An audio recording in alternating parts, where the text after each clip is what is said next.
सुबह उठकर वनजाक्षी देखती है कि जहाँ पिछली रात को एक छोटा सा पौधा था, वो अगले दिन एक बड़ा 6 फुट वाला पेड़ बन चुका था।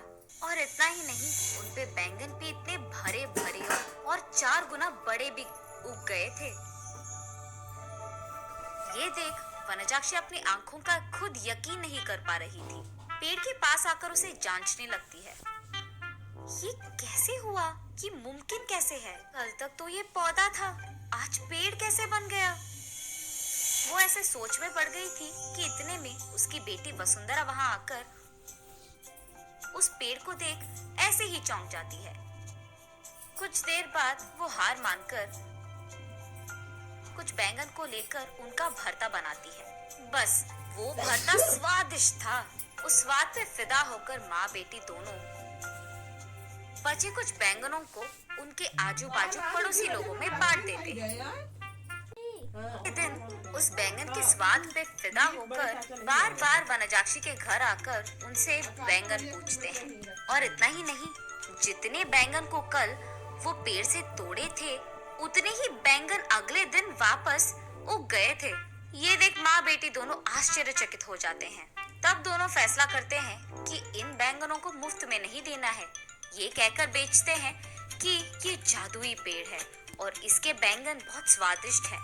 ऐसे वो बैंगन दुगने रेट में बिक जाते हैं।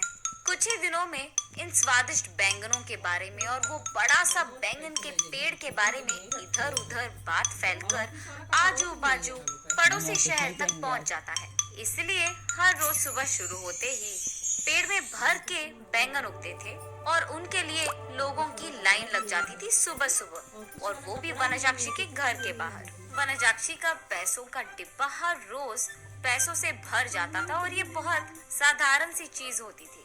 कुछ ही दिनों में वनजाक्षी का नाम बैंगन से जुड़ गया और सब उसे बैंगन बेचने वाली वनजाक्षी करके बुलाने लग गए। और इतना ही नहीं, वो बहुत कम समय में उस सारे गांव में सबसे अमीर बन जाती है। बड़ी सी बंगला बनवाती है और उस बैंगन के पेड़ के चारों ओर बाड़ लगवा देती है और उस पेड़ के पास एक सिक्योरिटी गार्ड को भी रख लेती है। एक दिन वसुंधरा वनजाक्षी के पास जाकर ऐसे कहती है, माँ, रातों रात एक छोटा सा पौधा इतना बड़ा पेड़ कैसे बन गया? और ऊपर से अगर सारे के सारे बैंगन हमने तोड़ दिया तो भी अगले दिन उनके जगह में उतने ही भर के बैंगन उग जाते हैं। ये कैसे मुमकिन है? अरे हाँ, मैं भी इस चीज के बारे में सोचना भूल गई। चलो, जो भी हुआ उनसे हमारा अच्छा ही तो हुआ। अब तो मुझे तुम्हारी शादी की भी कोई फिक्र नहीं है बेटा, ऐसे कहती है। और ठीक तभी वनजाक्षी को एक बात याद आती है। उस समय में जब भी वनजाक्षी के लिए रिश्ते लाते थे तो कुछ भी सेट नहीं होता था।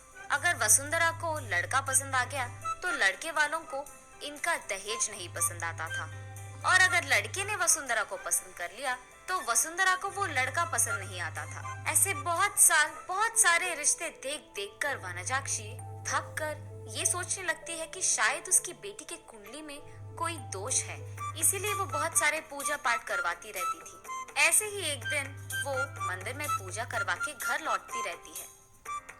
तब रास्ते में उसे एक बैंगन का टुकड़ा नजर आता है। उसे लेकर वो अपने घर के सामने रख देती है। और कुछ दिन बाद उस जगह में एक छोटा सा पौधा उग गया था। मंदिर जाने से पहले उन बैंगनों को देख वनजाक्षी सोचती है, घर आने के बाद ना इन बैंगनों का एक बहुत अच्छा भरता बनाना है मुझे। यही सोचते हुए वो मंदिर चलती रहती है। रास्ते में वो ऐसे सोचती है, अगर कोई वो बैंगन को लेके गया तो वो फैसला करती है कि जल्दी जल्दी वो मंदिर जाकर भगवान की प्रार्थना करके बाहर आ जाएगी। वापस आते वक्त उसे रास्ते में एक साधु नजर आते हैं। उनके पास जाकर वो ऐसे पूछती है, स्वामी, मैं मेरी बेटी की शादी करवाने के लिए बहुत कोशिश कर रही हूँ, लेकिन नहीं हो रहा है। कृपा करके इसका कोई हल निकाल दीजिए।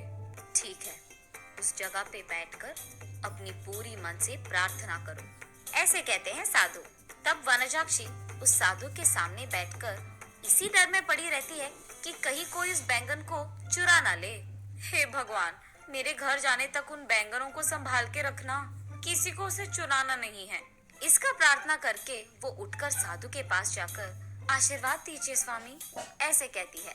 तब साधु कहते हैं, जो प्रार्थना तुमने अपने मन से, पूरे मन से किया है, तुम्हें वो हासिल होगा, और वो भी दुगने में। जाओ बेटी। तब जाकर वनजाक्षी को समझ आता है कि हुआ क्या था, और वो वसुंधरा को ये सब समझा देती है। तो तुमने मेरे शादी के बारे में नहीं, बैंगन के बारे में प्रार्थना किया था। हाँ, तुम भी ना, ये कहकर हंस लेती है। चलो जो भी हुआ, हमारा तो भला ही हुआ ना बेटी। इस बैंगन के पेड़ के वजह से हम अमीर बन गए हैं, और कल ही तुम्हारा स्वयंवर है, तैयार हो जाओ। कार्टून ये कहकर आजू बाजू पड़ोस के सारे गांव में डंडोरा पिटवाती है कि उससे भी अमीर लोग उसकी बेटी से शादी करने के लिए स्वयंवर आ जाएं। तब तक बैंगन बेचने वाली वनजाक्षी तो बहुत प्रसिद्ध थी, और उस घर के जादुई बैंगन का पेड़ भी। इसीलिए उससे रिश्ता पक्का करने के लिए बहुत सारे अमीर लोग लाइन में लग गए थे। उनमें से अमीर और अच्छा दिखने वाले एक आदमी से वनजाक्षी अपनी बेटी वसुंधरा की शादी करवा लेती है। कुछ दिन बाद जब उसके सारे जिम्मेदारियां खत्म हो गई थी, वनजाक्षी उस बैंगन के पेड़ के पास बैठकर ऐसे सोचने लगती है, उस दिन मुझे इस बैंगन के बारे में काश कुछ सोने का ख्याल आया होता। बैंगन के बदले में सोना दुगने में मिल जाता था, तब मैं और अमीर बन जाती थी। हाँ।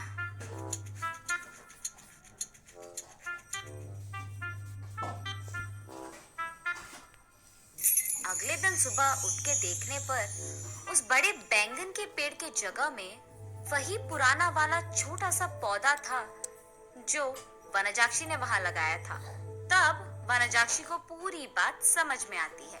आशा करना तो अच्छा ही है, लेकिन लालच करोगे तो निराशा ही मिलेगी।